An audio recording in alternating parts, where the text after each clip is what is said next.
Some content or topics discussed could trigger a past anxiety or be sensitive or disturbing to listen to or view. Please view and listen with caution.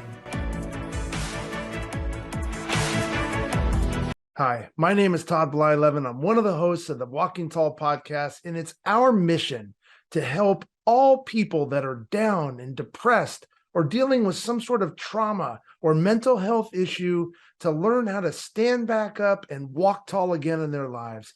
Please follow us on all of our social platforms, our YouTube channel, and check out our Walking Tall movement at www.walkingtallmovement.com. Now, here's our show. Welcome back to Walking Tall. And if you were with us last week, we were so fortunate to be able to spend time with the most amazing Mrs. Jill Winter, hearing her story of perseverance in wanting to be a mother, all the work she's done with Dr. LaRosa, but to me, most importantly, the advocacy she had for her son Gatlin was just so inspiring and amazing in so many ways. And Todd, you being a parent yourself and seeing and hearing what Jill had to say to us of her story of Gatlin and all the work she did with has done with Dr. LaRosa and continues to do. Looking back on that conversation, what are some of your thoughts? Well, I mean, just another absolutely incredible story of perseverance and strength. I actually had my eyes watering, for a little bit there, and I just on the edge of my seat listening to her story, perseverance and the I didn't really know the outcome, so I didn't read the whole script, and I didn't know what Gatlin was going to end up being, and if he was going to live or not, to be honest. And so I encourage everybody to go back and really watch this. But the fact that Gatlin now is a sheriff or an officer, and really, I mean, he is that superhero, right? I love the analogy of it, and he gets to wear a shield every day and go help people, and what just an incredible story. So I loved how Jill and Dr. LaRosa have this awesome bond, and that really showed in that episode too. And it was really cool to see Dr. LaRosa's just raw emotions come out again and just humanize everything and what we're trying to do. So I thought it was really awesome. Yeah, that's a great way to put it. Humanize everything we're trying to do, because that's exactly who we are. The three of us we're humans ourselves, and by making ourselves vulnerable on a consistent basis, we are striving to prove that vulnerability is strength. And you made mention of Dr. LaRosa's continued vulnerability and raw emotion, and that's one thing I know both you and I, Todd, certainly appreciate about you, Dr. LaRosa, is your strength in showing your raw emotion and showing your vulnerability, but also being as wise and educated about the industry as you are is just so inspiring. But just to see the connection that you and Jill definitely had, no different than the connection Todd or I had initially, and now the three of us have, is just so cool to see. So, obviously you knew a little bit about Gatlin's story. It didn't sound like you knew the entire story. So I know that certainly impacted you, but also if you want to just comment briefly on some of the work or takeaways you had from Jill, I would really like to hear them. Yeah, well, as I always say, to know Jill is to love Jill, right? She's just a fantastic person in so many ways. And I wish that I had the opportunity to work with her forever, because she's an inspiring person. She's a great teammate, and all in all, she puts her heart into everything. Everything she does is good and with the best intention, someone you could really trust and rely upon. You can't ask for more than that in a colleague. And it was a great blessing to me that I did spend the time with her that I did, in working together, because we were always on the same page. It was always, the kids first, take, and our CEO says this, take care of the kids and the business will follow and do well. And that is really our philosophy at Helping Hands. So, and I did not know the whole story of Gatlin. I knew bits and pieces of it, but when she told it from the ground up, it just pulled on every heartstring that I have as a mother, as an advocate. When your child is hurting physically, mentally, whatever it is that they go through in life, and both of you know this because you're extremely dedicated parents and love your children, more than anything, how it is when they need something in life and it's hard for them to achieve it, you know. And now when you listen to Jill's story, it's a life or death situation, and it's her newborn, fragile, you know, little baby. And just to hear the journey impacted me so greatly. And one thing I absolutely love about my role with us here at the Walking Tall movement is that I can show my greatest empathy. I can and love to share whatever psych facts or information or experience that I have gathered along the way. But one thing that has always made me so successful in this field is having an enormous amount of empathy for others. And I promise you, I do not cry with my clients, and I do not cry in a professional setting. But the emotions are always there. And at least with me, you know, that I care very, very deeply about everyone that comes into my life that needs my help in any way whatsoever. Yeah, that's That's awesome. yeah, I know Todd and I feel that with certainty. You know, just as we've gotten to know you over the last 6 or 8 months now, or however long this journey has been, feels like the blink of an eye, but that's certainly true. And I wouldn't you know, think twice about you, Dr. LaRosa, if you did cry during sessions or things of that sort, because I'll tell you, when I meet with Lou, who's my angel, as Diane is yours, Todd, at the end of our session, I hug her every session. And initially, just to get off topic really quickly, initially she was kind of like, hey, I'm not supposed to do that. That's not the professional. And I said to her, if I can't hug you at the end of my session, I'm not coming back. And that just speaks to the human needs that we have when exposing the most vulnerable parts of ourselves.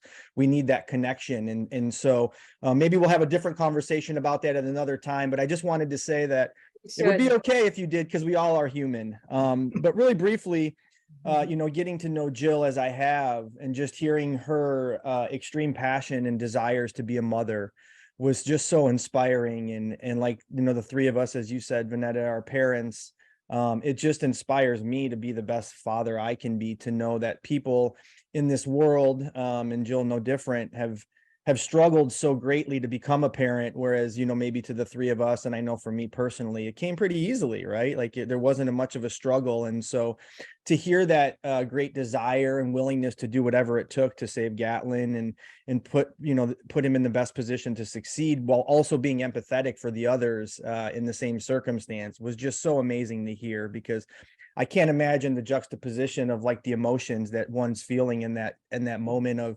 jubilation and sorrow. It's really taxing. And you know, we've all felt those emotions. And you know, no different than our upcoming guest, having felt some raw emotions himself. And Dr. LaRosa, if I may steal your saying, to know Brandon is to love him.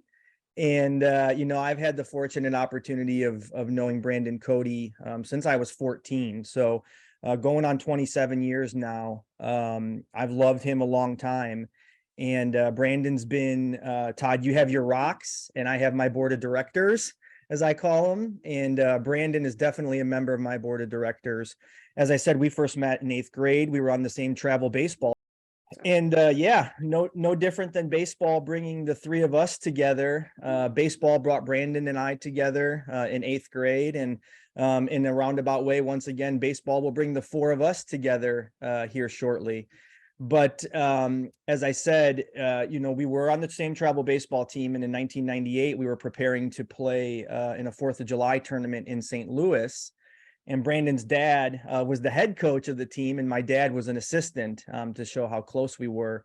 But unfortunately, that weekend, 25 years ago, Brandon and his parents never made it because they were informed that Brandon's older brother, Devon, was tragically killed in a trucking accident while working in Central Illinois. And so Brandon, you know, as I said, lost his brother, and has experienced many ups and downs due to that. He and I have become brothers through the experience, but also just in life. And we're just so happy and honored. Brandon has made himself our first ever Walking Tall ambassador, willing to have conversations with people who have had similar experiences of losing a sibling like himself. And it's just such an inspirational story. And I'm just so humbled that Brandon's willing to share it. And that the four of us are going to get to celebrate Devon's life on the 25th anniversary of his passing. So Todd, if you don't mind, please bring him in, and we'll welcome Brandon to the show. Yes, sir. Here we go. Doorbell. Come on. Ding dong.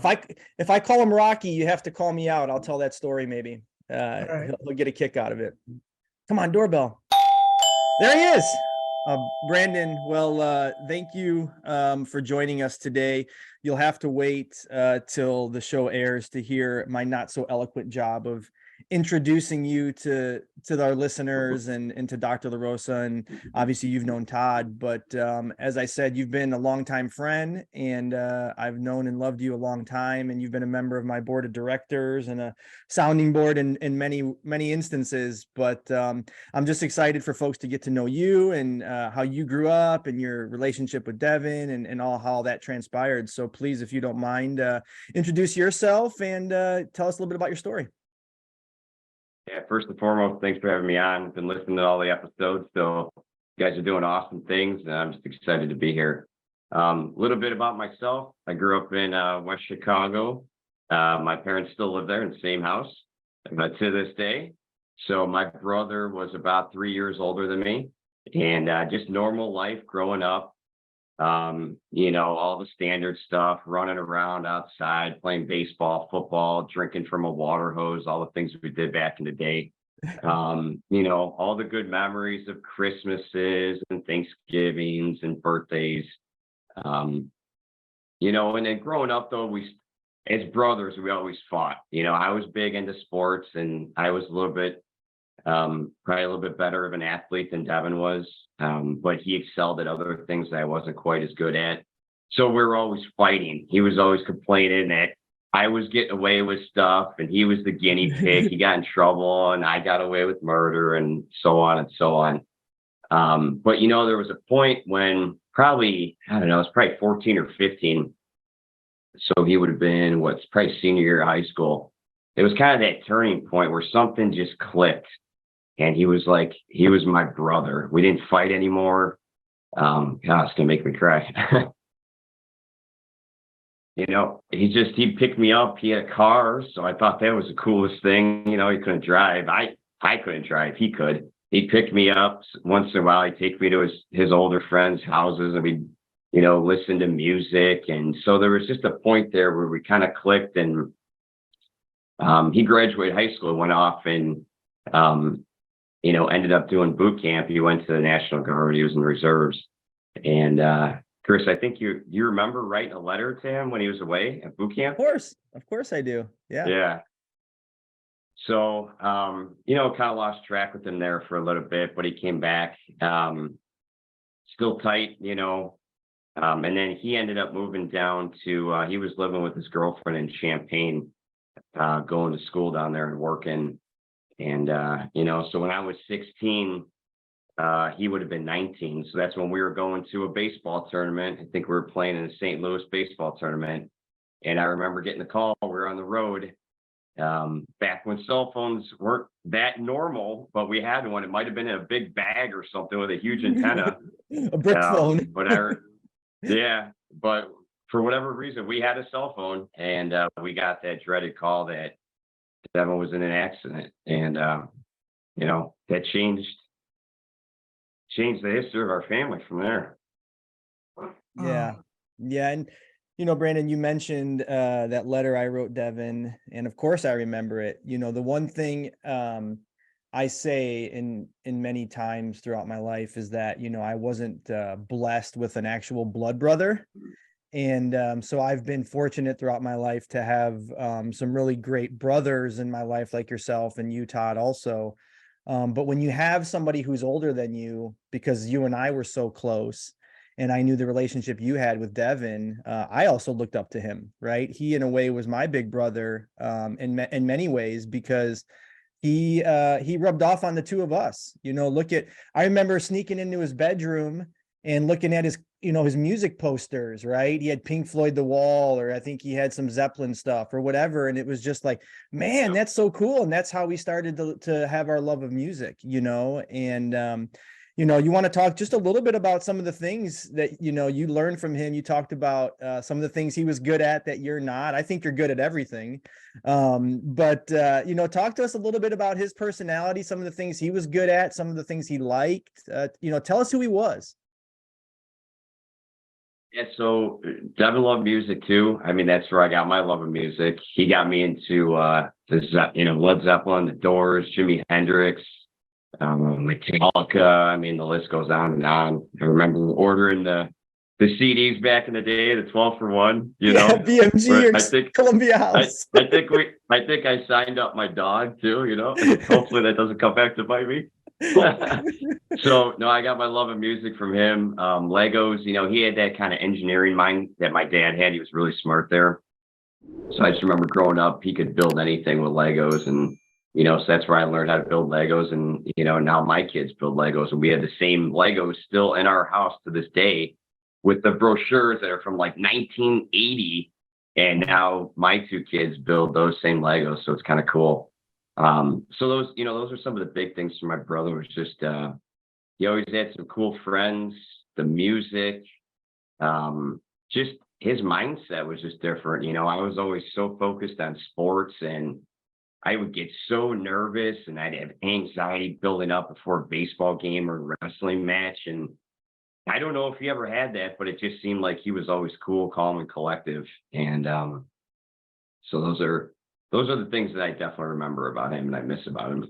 Yeah, I missed all those things too. And Dr. LaRosa, you have two boys, and you talk often about them. And the four of us all, and Brandon will get a little bit into what you have going on now for yourself later, but all four of us are parents, and I just can't imagine going through what Brandon went through as a brother, but also a part of Brandon's story that I want to just highlight briefly, is just the strength both his parents have.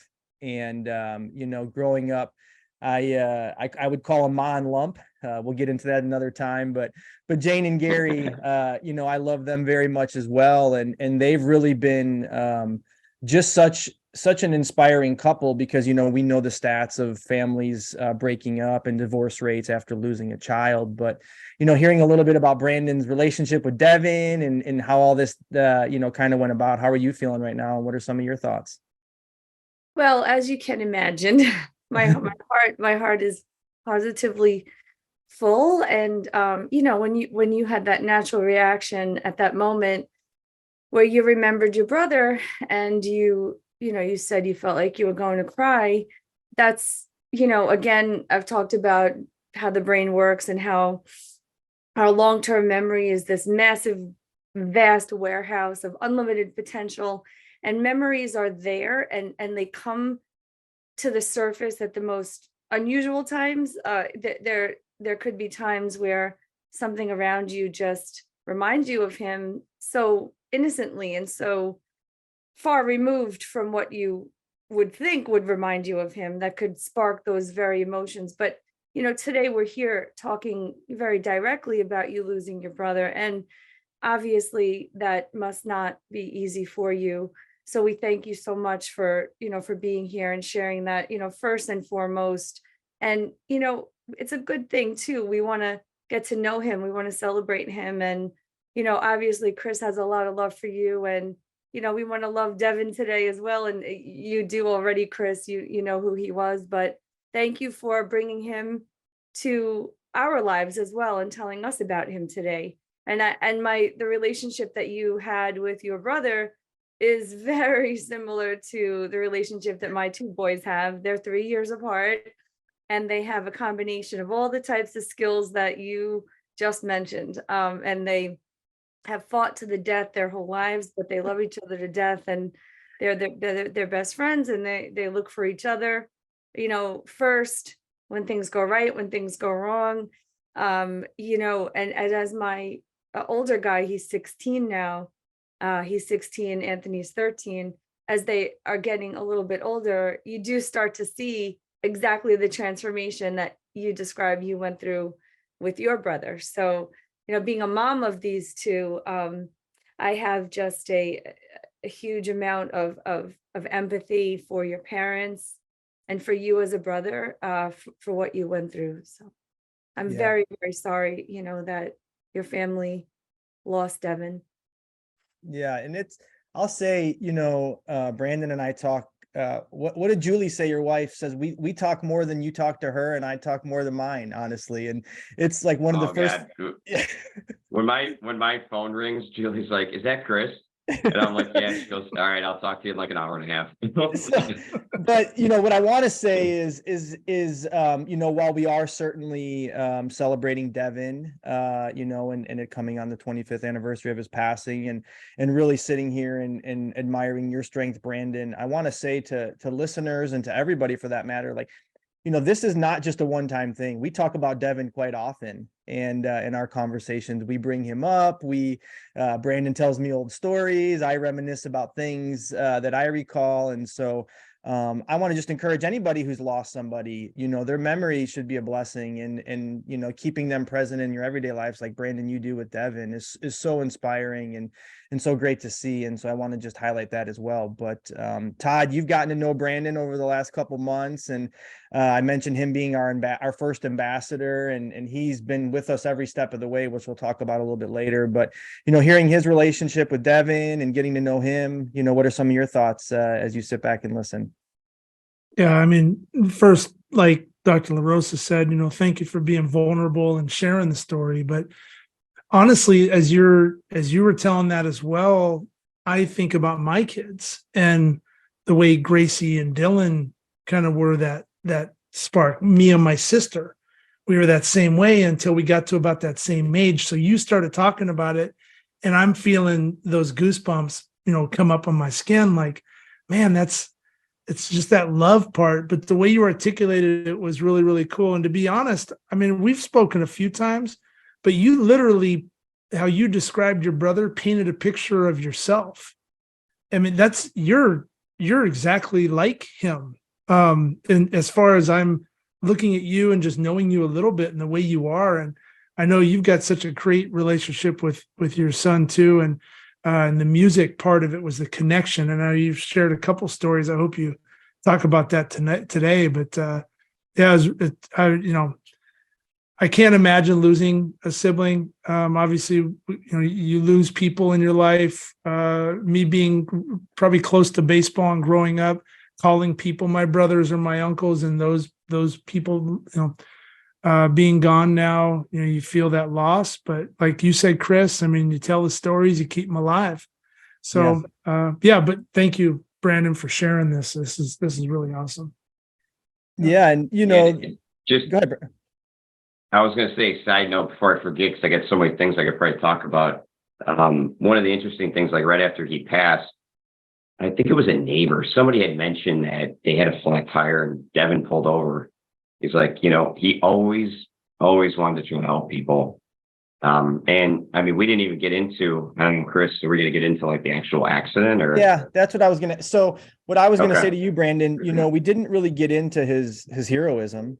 And, that's a huge part of the story. I think who he was when he was alive is certainly of utmost importance. But I think it's important for those to know, not only how he passed, but what his efforts did in that experience. But then, Brandon, I want you to talk briefly about what that did for you mentally, right? Obviously, an experience like that and going through some trauma of that sort will certainly harm one's mental health. And obviously, us being a mental health focused show, I want to hear a little bit about what that did for you, and maybe some of what you did to overcome it. Yeah, so just the accident itself, we'll go into that. He was working for a roofing company, and he was driving the truck down the highway. Trucks that they back up and fill the back of it with shingles after they tear off the roof. And it was, a hot summer day, and those shingles are probably something that are somewhat flammable, but the truck he was driving just shouldn't have been on the road, just old tires. And whatever happened, tires blew out, truck, tipped over on the driver's side. He was the driver. And it, caught flames, but there was a passenger, one of his coworkers was with him, and he pushed that guy out the top, and he survived. Wow. Oh man. Sorry, guys. That's okay, Brandon. You don't So have anyways, to, sorry. I got this. I wanted to, before I forget, I have it up in my office. This is the Department of Military Affairs, State of Illinois. So they awarded him the Illinois Military Medal of Valor for saving a life, which is That's pretty amazing. cool. So I have that So up in my deserved. office. So deserved. Wow. Yeah, that But that that's just who he was. You know, I always, I think like, oh my gosh, we always think about ourselves. We're too selfish to always think about ourselves. And like, I know Devon was not selfish, and he always thought about other people, and that's how I remember him. I do. well, The Brandon, hero. like he's a true hero Oh. as we've always known since that day. And you know, I do remember at his funeral, him receiving military honors and that impressive of a ceremony. And I can't imagine how hard that was. And I know it was hard for me experiencing it along with you.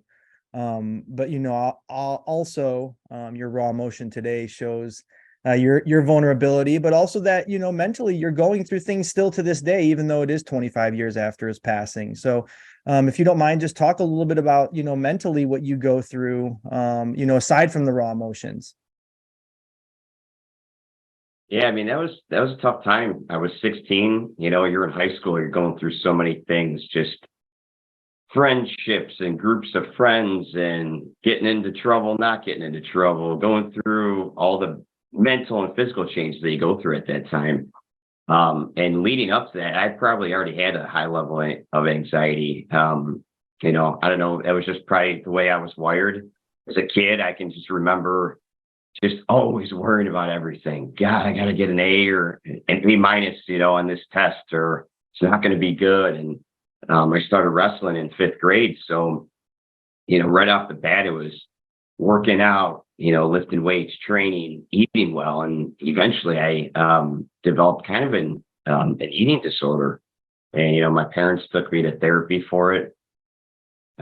So I probably already had a ton of anxiety. And then boom, I turned 16 and my brother passes. So it just kind of snowballed and compounded from there. That was a really blurry time. So trying to go back and, you know, think what your mind was thinking, that's tough. You know, I was in a dark place.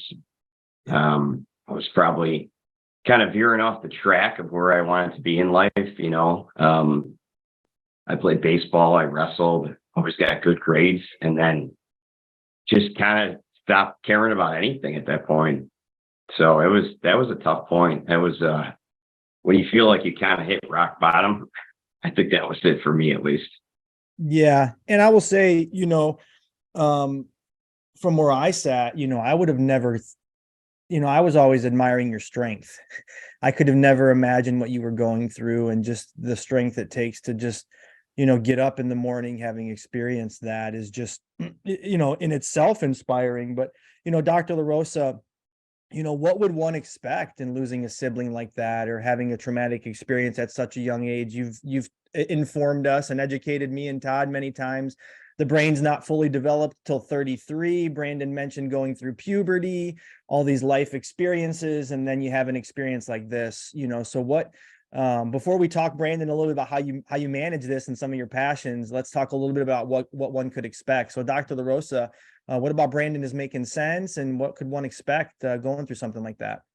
Well, when you think about all of the changes physically, mentally, hormonally, societally that teenagers go through, you know, their life is a bundle of stress and stressors, and they're figuring out how to navigate the world as emerging young adults, right? They're almost at the end of their high school career. They're forced into thinking about the future, potential future colleges and so on. And a lot of kids at that particular age are very, very overwhelmed with being at a crossroads of being a kid and an emerging young adult. So you have that foundation of uncertainty to begin with. And then when you have your older brother, someone who you have this level of closeness with, as you described, someone who you rely on, someone who's there for you in your life all along, and then all of a sudden one day they're gone, that just adds to the whole measure of uncertainty that a person could possibly feel. So what's it all for? All the training, all the good performances, at a game or a wrestling match or anything else that I've ever done in my life, nothing is controllable. Now this person is gone from me and there's nothing I could ever have done to control it. These are the feelings that a 16-year-old would feel, at that particular time very normally. And so when the entire world changes and you have a massive stressor upon you like that, this is where, you hear about how a person has a predisposition for a particular mental illness, and it takes a life stressor, for it to assist that mental health issue in emerging. This would be such a stressor. So if there was any time in your life, Brandon, or any of your mental health, any diagnosis or anything were to come out, this certainly would be it. It's a breeding ground for any of those things to emerge. And, it kind of brings you to an interesting place in your thought process. Well, do we screen for these things in young people sooner? Do we provide some proactive, hopefully preventative measures to give them coping skills and help them to understand these predispositions? Do we do this earlier on? Yes, I'm sure all those things could help, but how could we ever find the answer or the solution to a young person going through the loss of a sibling? It's very hard. Extensive grief counseling, family counseling, all those things, would be necessary to kind of just get your bearings over something like this. And, we know they say time heals, and the distance, between the life event and how a person is feeling is, correlated with their improvements in mental health and coping. But as we can see, the pain never goes away and can be triggered and is triggered by a variety of things around us at all times. So it's so important. It's so important, again, for people to give themselves a break, and give themselves the room, to grieve, and whatever mistakes or decisions, I can't say mistakes because the amount of pressure that you were feeling at that age is indescribable and unimaginable, but any decisions in your life that were made at that particular time, it's just important for you and for anyone else who's gone through it to forgive themselves and not look at those things as mistakes or veering off the road, because any and all behaviors would be completely normal in response to such a traumatic event. And it's so hard to tell how each individual person is going to react to something of that proportion. Yeah. And, Brandon, there were many times you did veer off the road, and I tried like hell to get you back on and you just wouldn't listen. No, I'm just kidding. I'm kidding. And I say that, in jest because, we were so close, and there were times, we both made bad decisions in grief. And I can't imagine, what you were experiencing on a daily basis. And Todd, hearing, more about what Brandon was feeling and is still feeling to this day. What are some of your thoughts before I give some of mine? Yeah, no, I think, this is a lesson to everybody. I mean, you never really know what someone's going through. And, I've been talking about it a lot lately about the approachability that we as a society, or as we grew up, the lack of approachability from a adult's perspective or our coach's perspective. And, the whole mindset of get over it. People are gone, they pass on, just you'll be fine, go for a run, another week, you'll be good. And you're kind of pressed to get over it. But unfortunately, 25 years later, and fortunately, you're still going through things because there's that memory and it still pulls on you. And that's not a bad thing, I think. That's a remembrance. That makes you who you are. It's woven into the fabric of your being. I mean, he's ingrained in you. And you took all those great parts and probably some bad ones too. And you're passing those down to your children and pretty much anybody that gets a chance to meet you. So, I mean, like I said before, how you described your brother, it's like, I literally feel like that's who you are. And it's really awesome that his soul and his being is being passed on through you, and you've done a good job in honoring that. So, but I think the coping skills and just being more approachable, I think, is probably a big lesson that if people are out listening, that they can, really just try to be more approachable to somebody that's lost somebody and not feel like you got to be over it, give them Yeah. what they need, some space. Yeah. And it's so funny, Dr. LaRosa, you mentioned, the thought that time heals, right? And I couldn't be more fitting, and forgive me, Brandon, but I'll tell, the day that Devon was buried, you and I had actually tickets to go see the Smashing Pumpkins. And there's a song called Muzzle, and it's my favorite Smashing Pumpkin song. And there's a line in the song, and it says, "Time heals, but I'm forever broken." And I think it's so fitting that, time does heal, but we will never forget those parts of us that are broken. But we find things, like you just mentioned, Todd, to cope, and we find things to bring us to a happy place. And that's one of the things I admire so much about Brandon. He's always been very dedicated to, no matter what he's a part of, he's giving it his all, whether it's he and I painting his grandparents' garage, or the work he now does on his floor in his own home, right? He's going to give it his all.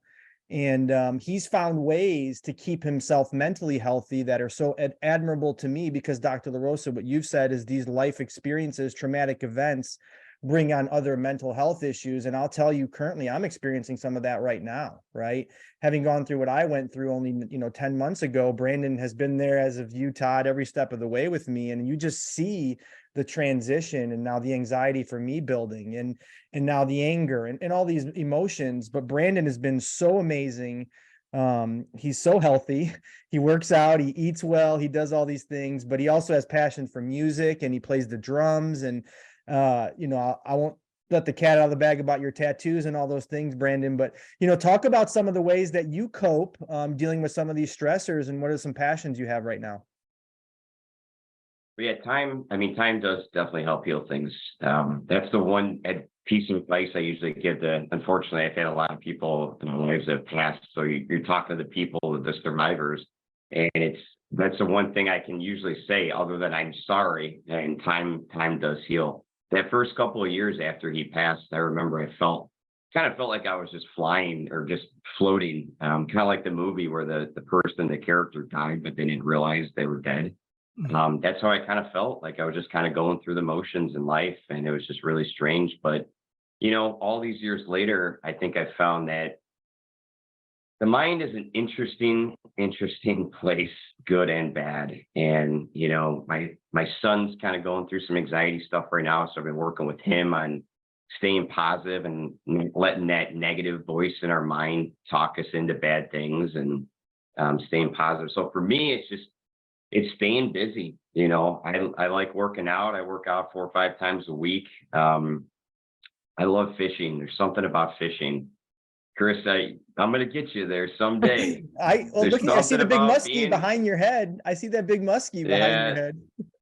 There's something about fishing and being on a boat, especially in Wisconsin, and it's a release. It just releases you from the day to day. So stuff like that, projects. I'm always working on projects. My wife makes fun of me all the time. Says I'm always working on a new project. When I finish one, I might have not finished it, I'm on to the next project. Music. Oh my gosh. If we didn't have music, honestly, life would really suck, wouldn't it, Chris? That's been a saver for me all these years. Sometimes I just have some bad days, and you just put on a good track. And it just gets you through. It gets you by, it just puts you in the right mood.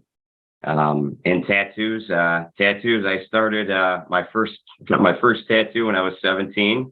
With Chris, me? you were there. I was in the room. It was in honor of my brother, obviously. My parents weren't thrilled that I was 17 getting a tattoo. It was the year after Devon had passed, but I said, I'm doing it anyways. So, yeah, I love getting tattoos. That's another thing. It's just, it's the process and then the release of all that comes together, the thought pattern, putting it together, having the meaning, so I have a lot of stuff tattooed on my body that just has meaning from my brother, my beliefs in life, family, all that good stuff. So that's another release for me, or tattoos. Yeah. And I want to just say, one of the most, I would say not one of, I would say the most impressive release that you didn't mention that I want to highlight is your now relationship. Not that you didn't have a great relationship with your parents, but you talk about your love for fishing and being up north in Wisconsin. And I think, you and your family are honoring Devon in another way as well. I can't imagine how much he would have loved that lake house you guys have up north. So, talk a little bit about what you and your parents have going on up north. I'm the beneficiary of getting to go up there a few times a year and throw my pole in the water now and again. But talk a little bit about that too. Yeah, I mean, growing up, we had a couple neighbors that always had a place. One of them was in Illinois, the other one was in Wisconsin that we'd go to as kids. So I have a lot of good memories of, weekends at the lake house, fishing, hiking, riding ATVs, stuff like that. And so I always had a couple dreams, and one of them was going to be a Major League Baseball player, and I fell way short of that. The other one was to have a lake house, so I guess I scored there, but no. So we all kind of went in as a family and bought a lake house up in Wisconsin a few years back, and it's been awesome. It really has. That's really our mental release. We go up there.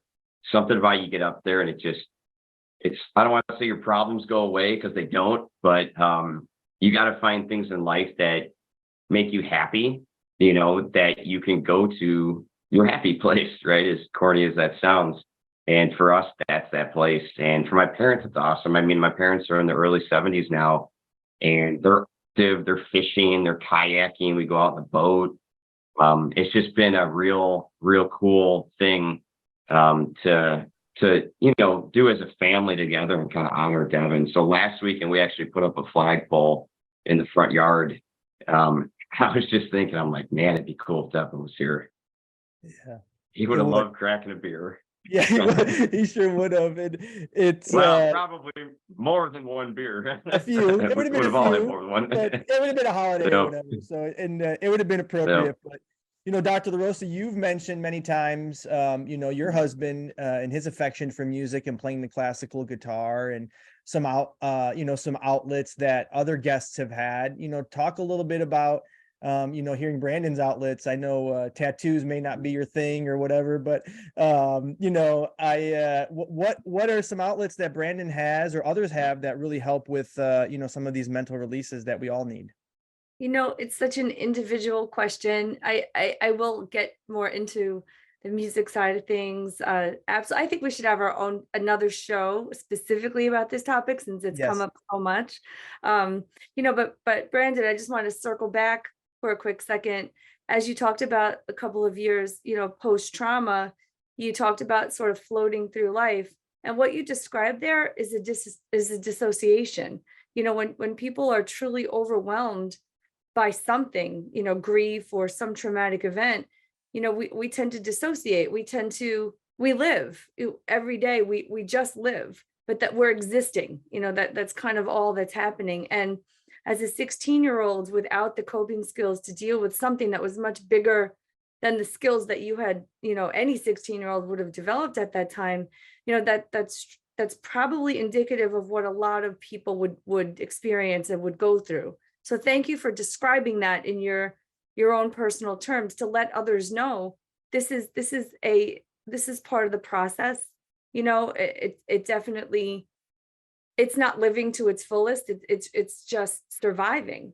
Pretty much a person is just in survival mode when they're so overcome with so many emotions that they really just don't know how to separate all of them and deal with them, effectively. It takes time. It takes tons of time, and a testament to the mental health strength that you do have, even though you may not give yourself credit for it. All of those coping skills and outlets and different hobbies that you have and that you've developed, and allowing yourself to feel happy, allowing yourself a happy place. You're walking tall for yourself right there when you're doing that, because a lot of people get into the depressive cycle, and one of the first things that comes to their mind is, I don't deserve this. Or when they do feel happy, they're instantly overcome with guilt, and that makes them feel really sad, and then they want to retreat from anything that possibly can make them happy. Or the feelings of happiness are so uncomfortable that they tend to keep moving further and further away from them. And that's where the self-destruction comes in for a lot of people. That's where the self-punishment comes in. That's where the anger comes in. People are oftentimes angry, and so they do things to almost hurt themselves, just to let everyone know, hey, I'm not okay. I'm hurt. I can't get over this. I don't know how to get over this. And a lot of people, through the negative behaviors they have towards themselves, are really just crying out for help, saying, I'm just so hurt. I don't know how to move forward. I don't know how to get over this. So it's a true testament, to your strength and to your family, that all of you have worked through this and remained a happy family with a happy place. Because I'm sure from the way that you describe your brother, that's what he wants from his family, to be all together. And, for whatever beliefs are for anyone out there listening, I believe he's with you, that he's looking at that house with you and putting up that flagpole with you. And why does music do it for us? For a variety of reasons. Well, it engages our executive systems once again, the most complex part of our brains, our executive function systems, right? It's a higher level mental process with a deeper level of analysis and emotional connection, right? On a neurological level. But also, music is connected to times in our life that were happy and pleasant and fun. So there's a simple reinforcement principle that goes behind what we listen to, right? I listen to silly music. I'll tell you about that another day. I'm not going to tell you. I want to know now. Yeah, you got to tell us. Come on, who's your favorite? Oh God. Well, it's like 90s gangster rap. I mean, oh, nice. All right. Well, all right. But Todd, it's so funny. I want to say, I'm kind of experiencing that floating right now, right? Like, having my experience, and Brandon, you having been with me every step of the way. But Todd, I want to hear from you. Like, how do you relate to, after your experience of route and that traumatic experience and that floating, no different than Brandon described it? Because I think that's a great explanation of just kind of floating on by. Yeah, I kind of equate it to everything resets, right? And mentally, you're in a place trying to figure out a new routine. Unfortunately, I've never been in your shoes, Brandon. But you're trying to figure out what's next. Like, I can't just make this call, or I'm not just going to see this person. Or in my case, I can't go do things that I normally did. I mean, I was thinking about it the other day, and, in one of my first sessions, my therapist, Diane, asked me to recount the very 30 seconds prior to what happened, before the first shot. What was I doing? And I remember I was dancing with, I call her my niece, but I'm dancing, and then, you hear the shots. But what I was thinking about the other day was, that was probably the last time that I was somewhat in my mind normal before. Like, before I started checking waistbands now, and before my life changed, that was kind of the last moment. And in that case, where you lost your brother, unfortunately, it was like the last time when your life in that moment was normal. And so then you go through this like hovering phase of like, what the hell am I supposed to do now? Who's going to help me? What am I supposed to, and if you got to help yourself, like, God, you're hoping that people are going to come in and help you. And that's where our rocks are formed, or our board of directors. And you have these people that are approachable. There's my word again, that are going to be able to like come and be your guide to help you cope with where your boots need to go next. And, but it's a strengthening thing, right? In our own personal strength. I mean, I too believe that your brother is with you. And I think he probably isn't having just one beer while y'all were planting that flagpole. He was probably getting nice and toasty with you. But, yeah. So that was a great story. That's great. And you mentioned the board of directors, as I call it, and your rocks, Todd. And as I mentioned several times today, Brandon is definitely at the head of my table, and probably was one of the first few I called that night. And has certainly been with me just about every step of the way since, and in many levels. But certainly has been with the three of us in Walking Tall, whether we all know it or not, every step of the way. And as the plans were being developed for this movement, before we kind of revealed ourselves to the world, I wanted to make sure we weren't too crazy. And so Brandon, being the sounding board in my life as he is, I kind of clued him in and said, hey, we're on to something here. And here's this Walking Tall concept. What do you think? And I want to say, Brandon, I can't thank you enough for just encouraging me and us as much as you have, listening to every show, giving us feedback, being an ambassador for us, and really valuing all that we're doing, and encouraging and pushing us forward. So thank you. But if you don't mind, talk us a little bit about Walking Tall. What about what we're doing kind of resonates with you? Why did you choose to come on the show? Things like that. What about what we're doing do you think not only has helped you but others?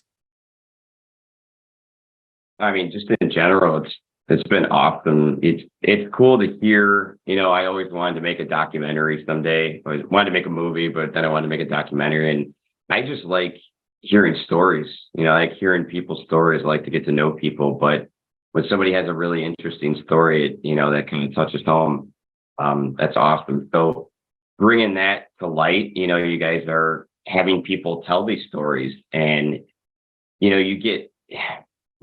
just go through our emotions. We tend to go through our emotions every day. We wake up, you do the same routine, go through your 9 to 5, and then we go to bed and wake up and kind of do the same thing. And we forget that everyone's got a story behind it. When you're at work, you forget that people have personal lives sometimes. And so it's good to hear the stories, and you guys are talking about good stuff. Any kind of stuff with mental health. I was just talking to my mom the other day about this. I was actually talking to her about all the years of wrestling, how I get so nervous before my matches, like sick to my stomach, like I wanted to throw up. And this led up from 5th grade up until my junior year of college wrestling. And then I would just go out on the mat, all that preparation, training, dieting, the 2 times a day working out, and the anxiety just builds up. And it's like I would go out there and I don't even think I performed because I was so nervous. But back then, just thinking of all the anxiety, I was telling my mom, I think basically since I was a little kid, I probably had high levels of it, but I never wanted to talk about it. I had the bigger brother, and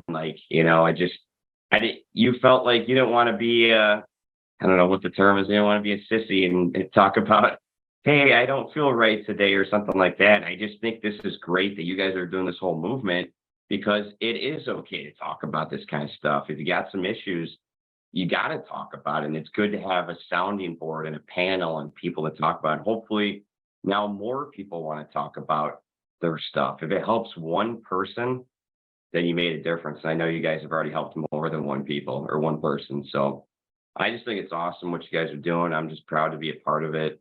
I was just driving up to Wisconsin the other day. You always see those on the side of the road, kind of, I don't want to call it burn marks, but you can tell there was an accident. So for me, that's a trigger because it reminds me of Devon and Creedence Clearwater.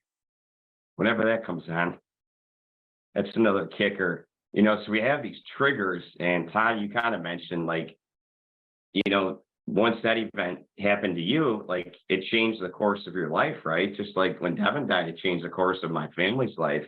And those triggers, when they happen, it's like, God, it sucks. I don't want to hear this one Creedence Clearwater Revival song and have a bad memory. But, the last couple of years, I've kind of changed my mindset on certain things. It's not bad. It's good because it makes me think of Devon.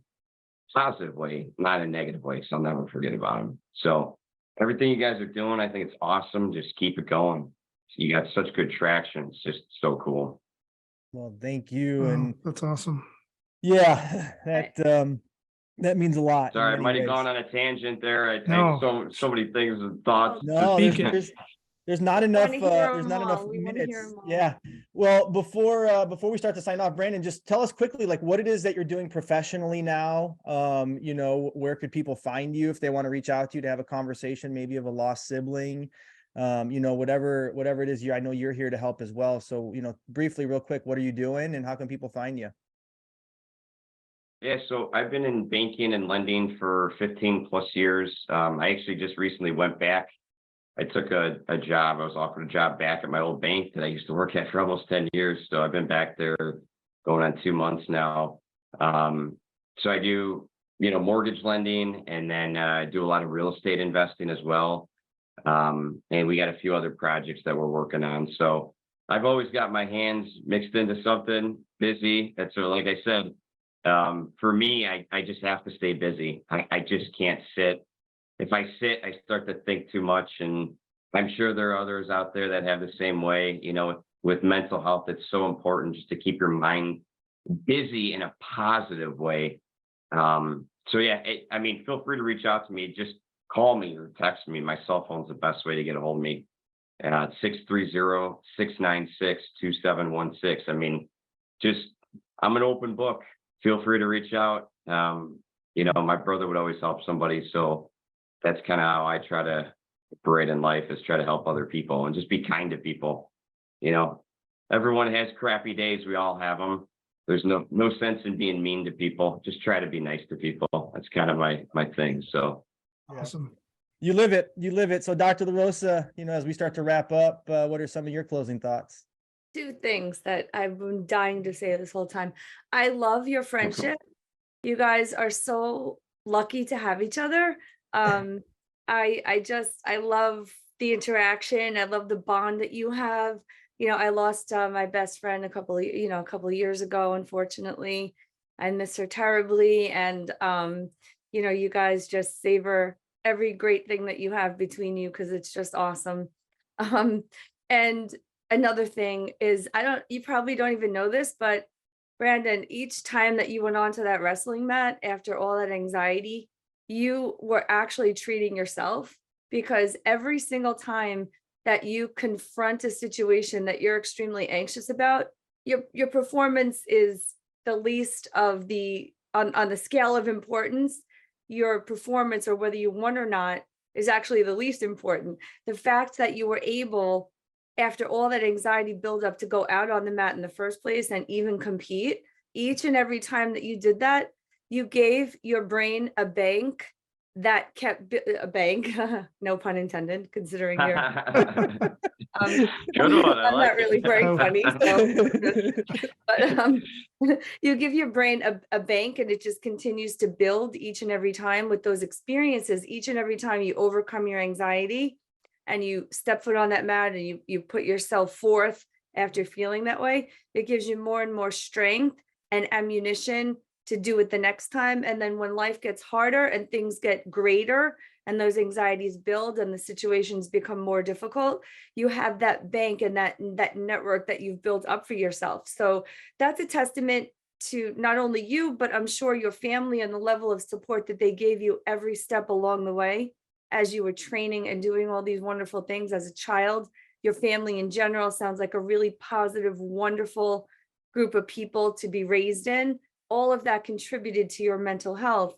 You know, for the people out there that may not have that growing up and may not have that support system, you know, it's still important for people to know that each and every time they push themselves beyond their comfort zone mentally, they're building up their mental bank of strength to go forward and confront something at some point in life that may be very difficult for them. So I just wanted to point that out. In your story, you might not have even realized, you know, all those years, what you were doing for yourself and how positive all of it really was.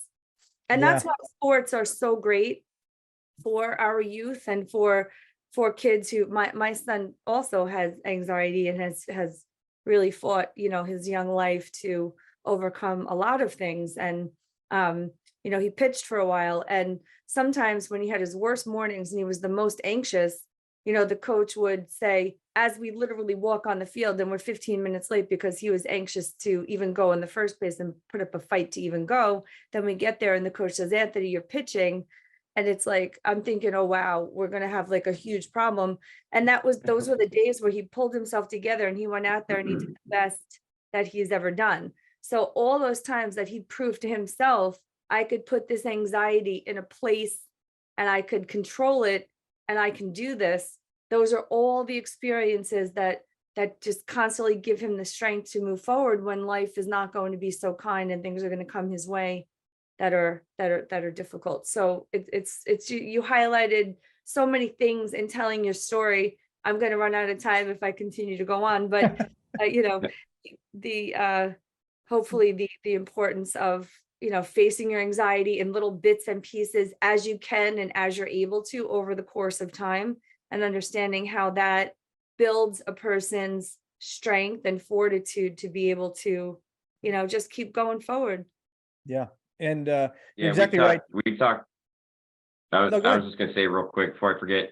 We talked about family a lot. I always use the analogy: you got to pour a foundation before you start framing a house, right? And if I didn't have an amazing upbringing, my parents were since day one instilled a strong work ethic in me, and without all those things that I had, God. When I turned 16 and then lost a brother, I could have gone sideways real quick. And without that strength of family, that foundation, that's what I try to instill in the kids. Just hard work, appreciate people, love people, because life's not pretty. Things are going to happen. And it's all about how you prepare for it, even though you can't prepare for something like that I went through.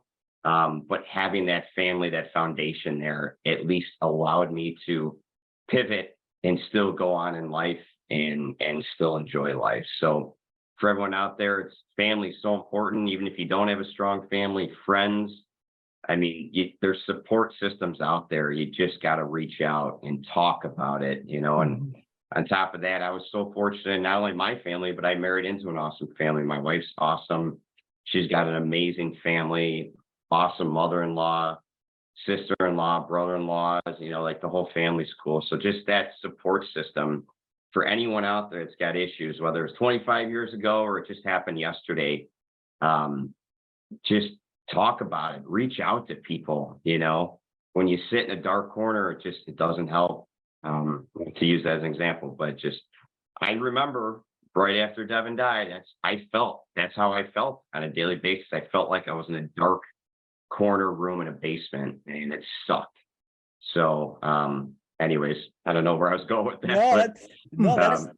That's actually really very well said. And Todd, Dr. LaRosa is exactly right. Brandon and I have a great friendship and so many inside jokes that nobody would pick up on. And you've gotten to know Brandon as of late, and hearing your story as we wrap up. What are some of the things you want to highlight? Well, at first, Dr. LaRosa again stole all my notes. So whatever. Always. Yeah, she's always stealing my notes. You're gonna have to switch the order. Todd goes first. I'm trying to sound intelligent, but she steals it all. But no, I think, Brandon, you bring up a couple great points today. And, first of all, thank you for sharing your story. And that's the first point is thank you for talking about it, because you said something earlier on how when you were younger, you didn't want to really share your story because maybe you felt weak and you didn't want to be perceived as weak, right? Because you were actually saying, hey, I've got an issue. And that's something that we need to make sure our younger generations and even our older generations are open up and more vulnerable. But I think just the coping skills, I think that goes along with the athletic part, but being around family and support is so key. And like you said, if you don't have a great relationship with your family, then you've got friends or you have coworkers. And again, going back to that vulnerability part, but the last part I'll touch on is you mentioned the silence. and we've talked about this throughout, pretty much almost every person that's been on our show has had that moment of silence in their life after their adversity, which is the scariest part to be in. I was in that part. Chris Brown was in that part. Vanetta, Dr. LaRosa has been in that part. Chris has been in that part. You've been in that silent moment. And that's the part that, where we lose people, right? Or they completely go south. So being open, being approachable, recognizing when someone's going through that silent moment, that dark place, reach out to them. I mean, put your arms around them, make sure they're not alone, and try to eliminate or at least close in that silent gap to where we play music and there's happiness, whether we're going through a bad time. But yeah, thank you for being vulnerable and your support, and just it's awesome, man. So big fan of yours. Yeah.